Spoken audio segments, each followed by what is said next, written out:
नमस्कार दोस्तों, welcome to Byju's government exam prep. दोस्तों आज 10 सितंबर के इतिहास के बारे में यानी दिस डे इन हिस्ट्री की चर्चा करेंगे, जिसमें आपकी जो परीक्षाएं हैं जैसे एसएससी हुआ, दिल्ली पुलिस और भी अदर कॉम्पिटिटिव एग्जाम के लिए यह लाभदायक सिद्ध हो सकती है।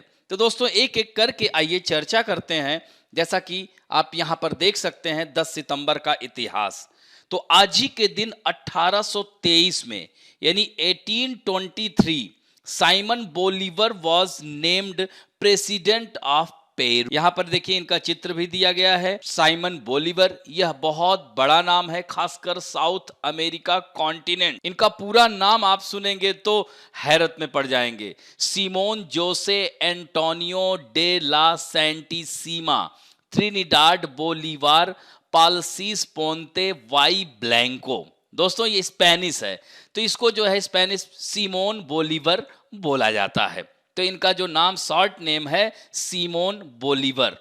तो इन्होंने बहुत सारा काम किया है। यह नेता स्पेनिश शासन से स्वतंत्र यानी Venezuela, Bolivia, Colombia, Ecuador, Peru और पनामा की स्थापना में इन्होंने महत्वपूर्ण भूमिका निभाई है। थोड़ा सा पेरू के बारे में भी जान लीजिए कि पेरू है क्या, किस महाद्वीप में है। तो यहाँ मानचित्र में आप देख सकते हैं, यह दक्षिण अमेरिका, ये देख रहे हैं ना पेरू। इसकी राजधानी क्या है? लीमा है। Capital of Peru is Lima. यहाँ पर देखिए ये दिया हुआ भी है मानचित्र में। अब देखिए कौन कौन से देश इसको स्पर्श कर रहे हैं। नीचे ये देख रहे हैं ना चिली है, इसकी राजधानी सैंटियागो है। और इधर आप देख रहे हैं ना बोलीविया, जो दक्षिण अमेरिका महाद्वीप की सबसे बड़ी झील lake Titicaca, world highest navigable lake यानी विश्व की सबसे ऊंची नौगम्य झील टिटिकाका पेरू और बोलीविया की सीमा पर स्थित है। इधर आप देख सकते हैं दोस्तों ब्राजील भी है। ब्राजील को भी स्पर्श कर रहा है, कोलंबिया को भी स्पर्श कर रहा है। और कोलंबिया की कैपिटल क्या है? बोगोटो है। और ब्राजील की ब्राजीलिया है। तथा इक्वाडोर नाम से ही इसकी कैपिटल है क्वीटो। और इधर पूरा क्या है? प्रशांत महासागर। तो पेरू के तट पर याद है ना एल नीनो और ला नीनो जलधाराएं चलती हैं, जिससे हमारे देश का मानसून भी प्रभावित होता है, हमारे मानसून पर इफेक्ट डालता है यहां से। तो ध्यान रखेंगे दोस्तों पेरू के बारे में। साउथ अमेरिका कॉन्टिनेंट में स्थित है। और यहीं से दोस्तों विश्व की सबसे बड़ी नदी अमेजन नदी का नाम तो सुना होगा दोस्तों, यहीं पेरू के लेगो वेलफोरा से ही निकलती है अमेजन नदी। यहां पर देख रहे हैं अमेजोनास दिया हुआ है, यही आगे जाकर के अमेजन नदी ब्राजील में सबसे ज्यादा बहती है। और दोस्तों यहां की जो मुद्रा है उसको कहते हैं नीवो सोल करेंसी है। और इसके राष्ट्रपिता और संस्थापक कौन है? साइमन बोलीवर भी हैं। तो 1923 में यहाँ के राष्ट्रपति के लिए नामित हुए थे साइमन बोलीवर। और इसको पेरू गणराज्य कहा जाता है, रिपब्लिक ऑफ पेरू कहा जाता है। और यह ध्यान रखेंगे कि 2013 में कोकीन की दुनिया का सबसे बड़ा उत्पादक देश भी घोषित हो गया था। दोस्तों पेरू विश्व में सोने का छठा सबसे बड़ा उत्पादक देश भी है। अब बढ़ते हैं अगला जो महत्वपूर्ण दिया है 1847 में 1847 the United states open it's first theatre in the Hawaiian island located in the middle of the Pacific ocean.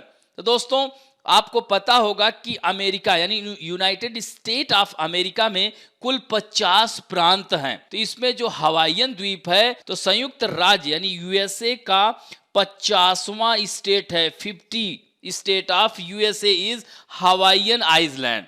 दोस्तों यहां पर थोड़ा फिर से मैं मैप में चलूंगा। यह हवाईयन द्वीप का मानचित्र है। तो प्रशांत महासागर में यानी उत्तरी अमेरिका के पश्चिम में प्रशांत महासागर है और यह हवाईयन द्वीप है। इसकी राजधानी होनोलुलु है। क्या है दोस्तों? होनोलुलु इसकी कैपिटल है और सबसे बड़ा लार्जेस्ट सिटी भी है हवाईयन द्वीप की। दोस्तों ध्यान रखेंगे इसे प्रशांत महासागर का चौराहा कहा जाता है, cross road of Pacific ocean या इंटरसेक्शन ऑफ पैसिफिक ओशियन के नाम से भी जाना जाता है। और यहीं हवाईयन विश्वविद्यालय भी है। यहाँ का ज्वालामुखी मौना किया सुना होगा, मौना किया ज्वालामुखी फेमस है, यहाँ पर लोग देखने के लिए आता है। यहाँ का मौसम बहुत ही ह्यूमिड एंड कह सकते हैं थोड़ा सा टेम्परेचर अधिक होता है। उच्च अक्षांशों पर यहाँ पर टेम्परेट जो है जलवायु पाई जाती है। अब अगला जो बात करेंगे, तीसरा 1872 में रणजी ट्रॉफी, रणजीत सिंह के नाम से ही रणजी ट्रॉफी। दोस्तों सीधे प्रश्न आपके एग्जाम में आ जाएगा कि रणजी ट्रॉफी का संबंध किससे है, यानी क्रिकेट से है या बैडमिंटन से है, टेनिस से है या हॉकी से है, फुटबॉल से है। तो दोस्तों भारतीय क्रिकेट खिलाड़ी का जन्म हुआ था आज ही के दिन। यहां देख रहे हैं ना पिक्चर इनका, आप देख सकते हैं, राजा रणजीत सिंह, इन्हीं के नाम पर रणजी ट्रॉफी खेली जाती है। हर वर्ष यह आयोजन होता है दोस्तों, ध्यान रखेंगे। तो इस तरह से अगला है 1887 में, 1887 में आज ही के दिन उत्तर प्रदेश के प्रथम मुख्यमंत्री यानी फर्स्ट सीएम गोविंद वल्लभ पंत का जन्म अल्मोड़ा जिले के खोंट नामक स्थान पर हुआ था। यानी Govind Vallabh Pant, the famous freedom fighter of India and the first chief minister of Uttar Pradesh. और दोस्तों यह फर्स्ट चीफ मिनिस्टर और फोर्थ होम मिनिस्टर भी रहे हैं। क्या रहे हैं? Home minister. ध्यान रखिएगा, गोविंद वल्लभ पंत बहुत चर्चित नाम है। यह चौथे गृह मंत्री थे। और दोस्तों गृह मंत्री के रूप में इनका जो मेन जो कह सकते हैं योगदान है, वह हिंदी को भारत की राजभाषा के रूप में डेवलप करने का इनका योगदान है। दोस्तों 1921 में की बात है, 1921 में महात्मा गांधी जी के आह्वान पर असहयोग आंदोलन के रास्ते यह खुली राजनीति में उतर करके आए। कौन? गोविंद वल्लभ पंत जी। यह आ सकता है आपके एग्जाम में। अगला क्या है? 1912 में बीडी जत्ती, इनका नाम सुना है दोस्तों? बीडी जत्ती याद रखेंगे, तीसरे कार्यवाहक राष्ट्रपति, थर्ड एक्टिंग प्रेसिडेंट, याद हो जाएगा दोस्तों। तो अब यहीं पर आपसे प्रश्न पूछा जा सकता है, फर्स्ट या कितने अभी तक एक्टिंग प्रेसिडेंट हुए हैं? तो यहीं सुन लीजिए आप लोग। पहले जो एक्टिंग प्रेसिडेंट थे वो वीवी गिरी थे। ध्यान रखेंगे दोस्तों, वीवी गिरी।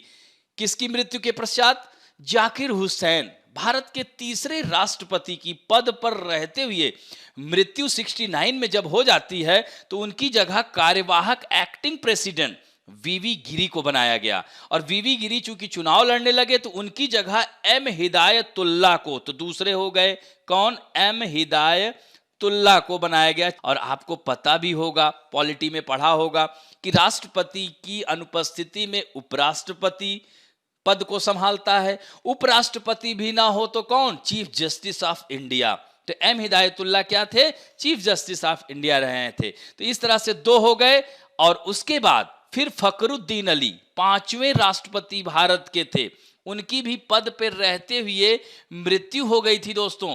फखरुद्दीन अली कब थे? 74 से 77 के बीच में, ध्यान रखिएगा, 74 to 77 में मृत्यु हुई। तो उनकी जगह ही इनको बीडी जत्ती साहब को बनाया गया। तो अभी तक 3 व्यक्ति ऐसे हैं जो एक्टिंग प्रेसिडेंट रहे हैं। अब बढ़ते हैं, अगला है जतीन्द्र नाथ मुखर्जी, भारतीय क्रांतिकारी थे ये। इनका नाम, इनको बाघा जतिन के नाम से भी जाना जाता था दोस्तों। आज ही के दिन 1915 में इनकी मृत्यु हुई थी। इनके बारे में थोड़ा सा सुन लीजिए। तो इन्हें बाघा जतिन के नाम से, ये ध्यान रखिएगा, बाघा जतिन के नाम से जाना जाता था। तो ये बाघा जतिन के नाम से इनको पुकारते थे। 7 दिसंबर 1879 में इनका जन्म हुआ था। 10 सितंबर 1915 को आज ही के दिन इनकी मृत्यु हो गई। तो जतीन्द्र नाथ मुखोपाध्याय या जतीन्द्र नाथ मुखर्जी, इनका जन्म स्थल जो है बांग्लादेश और मृत्यु स्थल कहाँ है? उड़ीसा में। दोस्तों ये युगांतर पार्टी के मुख्य नेता थे, यानी यह ब्रिटिश शासन के विरुद्ध कार्यकारी दार्शनिक क्रांतिकारी थे, फिलोसफर कह सकते हैं, क्रांतिकारी रिवोल्यूशनिस्ट थे। तो इस तरह से ये महत्वपूर्ण हो जाता है। और युगांतर पार्टी बंगाल में क्रांतिकारियों की एक प्रमुख संगठन थी, ये ध्यान रखिएगा दोस्तों। और इनका क्रांतिकारी जीवन बहुत ही गौरवशाली रहा दोस्तों। जेल से मुक्त होने पर, ये इनको जेल भी कई बार जाना पड़ा, हावड़ा षड्यंत्र यानी क्रांतिकारी संगठन में काम करते वक्त यतीन्द्र नाथ हावड़ा षड्यंत्र केस में गिरफ्तार कर लिए गए। उन्हें साल भर की जेल काटनी पड़ी। फिर अनुशीलन समिति के सक्रिय सदस्य बने, युगांतर का भी कार्यभार संभाले। तो इस तरह से आप देख सकते हैं कि 9 सितंबर 1915 को पुलिस ने जतीन्द्र नाथ का गुप्त अड्डा जो था काली पोक्ष, जिसे काप्ती पोद, ढूंढ निकाला और यतीन्द्र बाबू साथियों के साथ वह जगह छोड़ने ही वाले थे कि राज महंती नामक अफसर ने गांव के लोगों की मदद से उन्हें पकड़ने की कोशिश की और फिर वहीं पर आप देख सकते हैं कि राज महंती वहीं ढेर हो गया। यह समाचार बालासोर के जिला मजिस्ट्रेट किसके पास पहुंचा? किल्वी तक। तो किल्वी तक जब पहुंची खबर और किल्वी दल बल सहित वहां आ पहुंचा। यतीश नामक एक क्रांतिकारी बीमार था। जतीन्द्र उसे अकेला छोड़कर जाने को तैयार नहीं थे और एक चित्तप्रिय नामक क्रांतिकारी उनके साथ था। दोनों तरफ से गोलियां चली। चित्तप्रिय वहीं शहीद हो गया। वीरेंद्र तथा मनोरंजन नामक अन्य क्रांतिकारी मोर्चा संभाले हुए थे। इसी में यतीन नाथ का शरीर गोलियों से छलनी हो चुका था। वह जमीन पर गिर गया था, पानी पानी चिल्ला रहा था।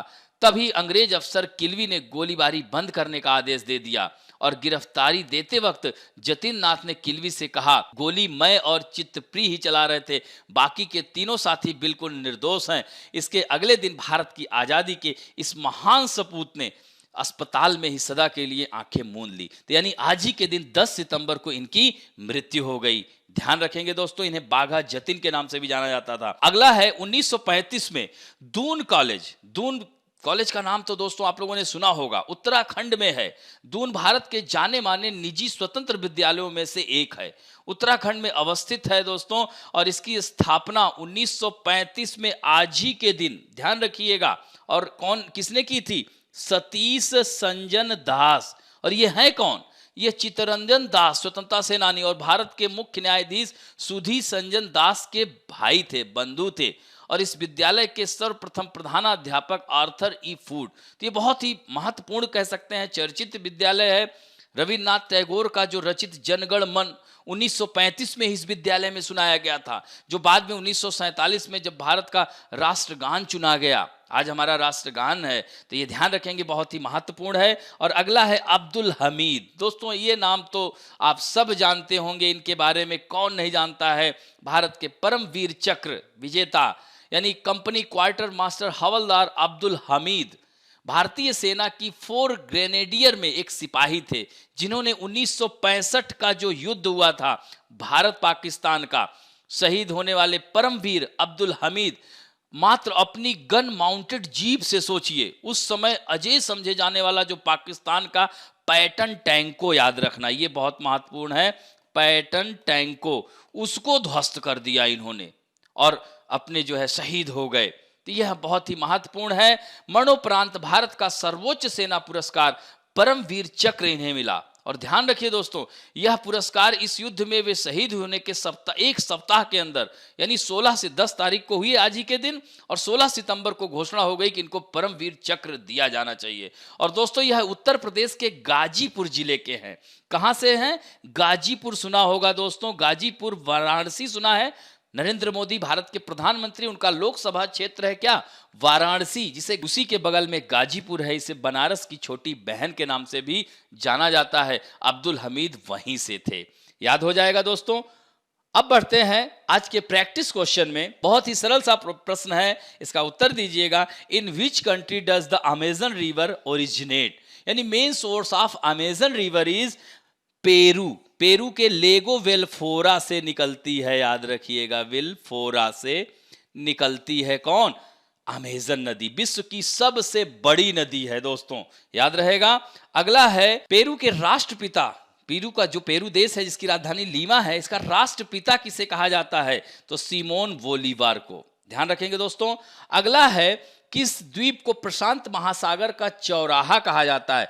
विच island is called the intersection of Pacific ocean? दोस्तों हवाईयन द्वीप को, इसके बारे में बताया ही था आपको, तो आंसर सी होगा। अगला है रणजी ट्रॉफी का संबंध किससे है? तो यह क्रिकेट से है, ध्यान रखेंगे दोस्तों।